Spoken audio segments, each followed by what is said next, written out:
Audiolivro Primeiro o Reino.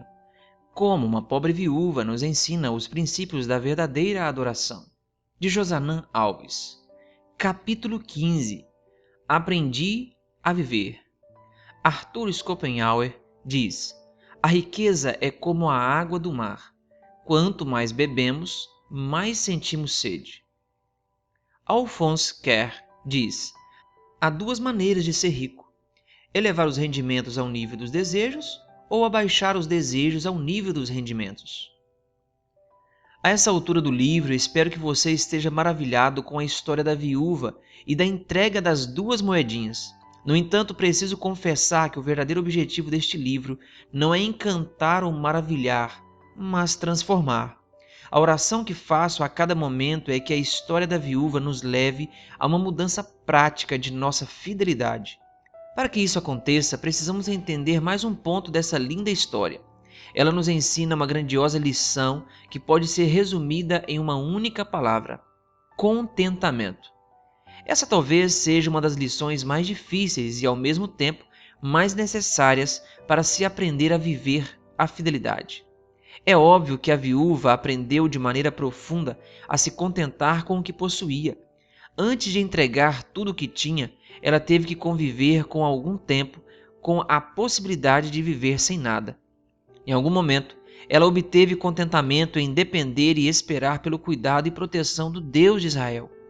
Para que isso se tornasse realidade na vida dela, ela teve que se contentar com a escassez do momento.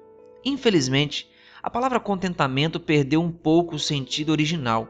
No dicionário, contentamento significa ato ou efeito de contentar-se, sentimento de alegria, prazer, aprazimento, contento e satisfação. Contentar-se não tem nenhuma ligação com acomodar-se, desistir, parar de sonhar ou deixar de ter perspectivas. Pelo contrário, é a falta do verdadeiro contentamento que traz a sensação de derrota, insegurança e perda. Não ter contentamento é não ter a capacidade de limitar os desejos e não saber diferenciar desejos de necessidades.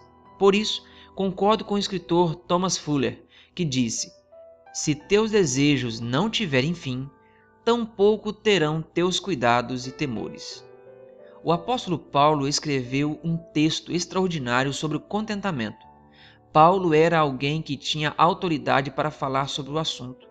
Ele enfrentou diversas dificuldades ao longo da vida, e a atitude de contentamento o ajudou a enfrentar e superar esses momentos. O texto está em Filipenses 4, 11 a 13, que é dito: digo isto não porque esteja necessitado, porque aprendi a viver contente em toda e qualquer situação. Sei o que é passar necessidade e sei também o que é ter em abundância, tanto de estar alimentado como de ter fome, tanto de ter em abundância como de passar necessidade. Tudo posso naquele que me fortalece. Esse é um dos textos mais conhecidos e amados do Novo Testamento. Eu particularmente gosto dele não pelo que é dito, mas pelo que não é dito. Veja, o apóstolo Paulo não diz: gosto de viver nesse desafio de uma hora ter tudo e em outra hora não ter nada. Ele também não diz: para mim não faz diferença se durmo no colchão ou no chão. Ele também não diz: não estou nem aí se hoje sei o que tenho para comer e amanhã não. Se Paulo tivesse escrito: gosto de viver nessa insegurança de uma hora ter tudo e em seguida não ter nada, eu iria admirá-lo, mas ele não iria representar muita coisa para mim além de alguém admirável.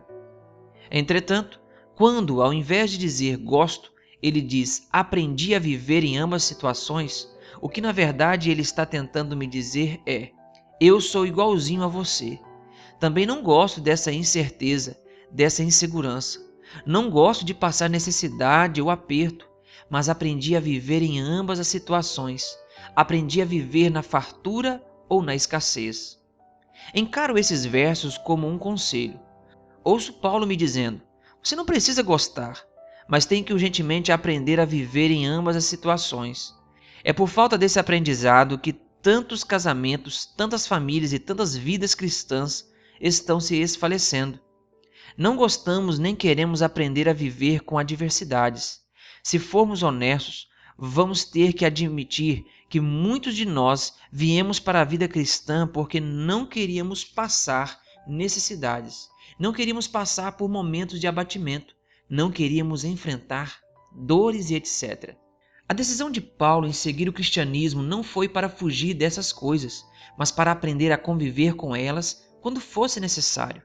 Hoje, ao contrário do tempo apostólico, somos cristãos que a qualquer preço queremos nos livrar das dificuldades.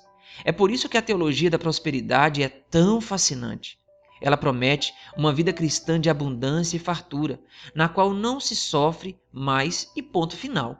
A teologia da prosperidade atende ao maior anseio da natureza humana caída: evitar todo tipo de sofrimento a qualquer custo. É como oferecer um pirulito a uma criança de 5 anos. Provavelmente ela não vai perguntar: isso tem corante? Ou qual é a quantidade de açúcar nesse doce? Ou qual é o efeito desse doce em minha saúde? Ela só quer desfrutar da sensação agradável que o açúcar causará no cérebro dela. A teologia da prosperidade faz algo parecido. Ela não lhe leva a perguntar: é bíblico? Que consequência a crença de evitar o sofrimento a qualquer custo trará a meu crescimento? Ela apenas quer levá-lo à contramão do que Paulo disse nos versos que lemos. Ela quer lhe ensinar a não aprender a conviver com necessidades ou abatimentos. Você pode dizer: pastor, obrigado pelo esclarecimento, mas eu não faço parte de uma igreja que prega a teologia da prosperidade. Mesmo assim, quero alertá-lo de uma coisa. Talvez você realmente não saiba o que é a teologia da prosperidade. Talvez você pense que é apenas um grupo de igrejas que exploram as pessoas financeiramente com a proposta de bênçãos e prosperidade. Essa é apenas a ponta do iceberg. Na verdade, a parte mais demoníaca da teologia da prosperidade não pertence a nenhuma igreja. Ela pertence ao mundo capitalista em que vivemos. Esse sistema, mesmo sem igrejas, sem pastores e sem púlpitos, prega que você é o que tem, que precisa possuir mais, pois o que trará segurança na vida é o que você possui. Para adquirir e possuir mais, você terá que trabalhar nas horas do sábado, terá que fazer provas na faculdade nas horas do sábado, terá que comprometer as horas de convivência com a sua família, terá que ser infiel nos dízimos e nas ofertas, não poderá ajudar os necessitados e, principalmente, terá que comprometer as horas de comunhão com Deus. Jesus passou parte de seu ministério tentando destruir esses falsos ensinos. Veja, quando comparou o dinheiro a um deus chamado Mamon, em Lucas 16, versículo 13, quando mandou os discípulos alimentarem a multidão sem que eles tivessem condições financeiras para isso, Mateus 14, versículo 15 a 19, quando pregou o Sermão do Monte e disse: não andeis ansiosos com o dia de amanhã, Mateus 6, 34, Lucas 12, 22 a 31. O sistema em que vivemos nos leva a interpretar o texto de Filipenses de forma negativa. Eu não sei me contentar com o que tenho, não sei estar abatido, não quero aprender a viver feliz em momentos adversos. A triste realidade é que seu casamento irá passar por angústias, sua saúde por fraqueza, sua família por perdas, e não sabemos como enfrentar tudo isso. Se não aprendermos o que Paulo e a viúva aprenderam, falharemos no primeiro desafio. Sabe o que é mais preocupante? O retorno de Jesus será antecedido por um período de extrema dificuldade, para o qual ainda não estamos preparados e evitamos a qualquer custo. Será uma fase quando teremos que enfrentar coisas como as que Paulo aprendeu a conviver. O tempo de agonia e angústia que está diante de nós exigirá uma fé que possa suportar o cansaço, a demora e a fome. Fé que não esmoreça, mesmo que seja severamente provada. O tempo de graça é concedido a todos, com a finalidade de que se preparem para aquela ocasião. A pergunta a ser feita é: como faço para aprender o que Paulo e a viúva aprenderam? A chave para a compreensão de uma vida como a deles está nos versos 11 e 13 de Filipenses capítulo 4. Aprendi a viver contente em toda e qualquer situação. Versículo 11. Em primeiro lugar, você nunca conseguirá aprender a enfrentar as necessidades e o abatimento se não aprender a se contentar com o que tem.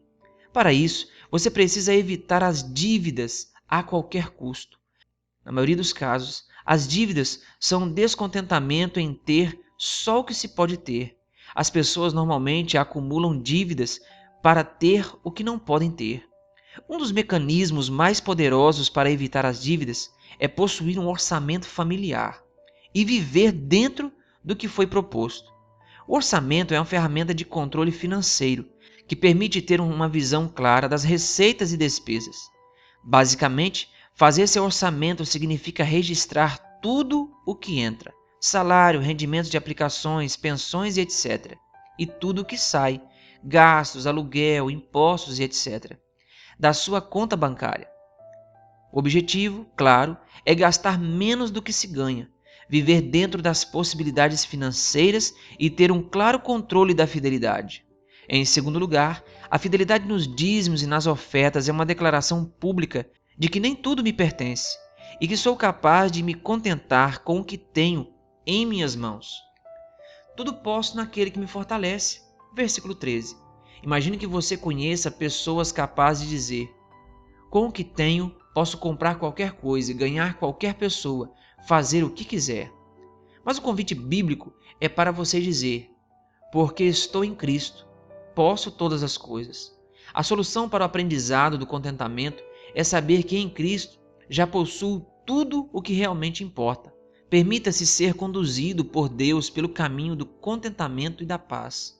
Hoje, quero desafiar você a fazer um orçamento familiar. Não é algo complexo ou que irá tomar muito do seu tempo, mas lhe garanto que o resultado será eficaz para alcançar uma vida de contentamento. Existem vários recursos disponíveis na internet para fazer um orçamento familiar, mas gostaria de sugerir um que está disponível a seguir. É simples, prático e espero que seja uma bênção para você. Acesse o link na descrição deste áudio aqui no YouTube e baixe um modelo para fazer o orçamento de sua família. Após isso, acesse um outro link aqui na descrição desse áudio no YouTube e descubra o perigo de não viver com contentamento.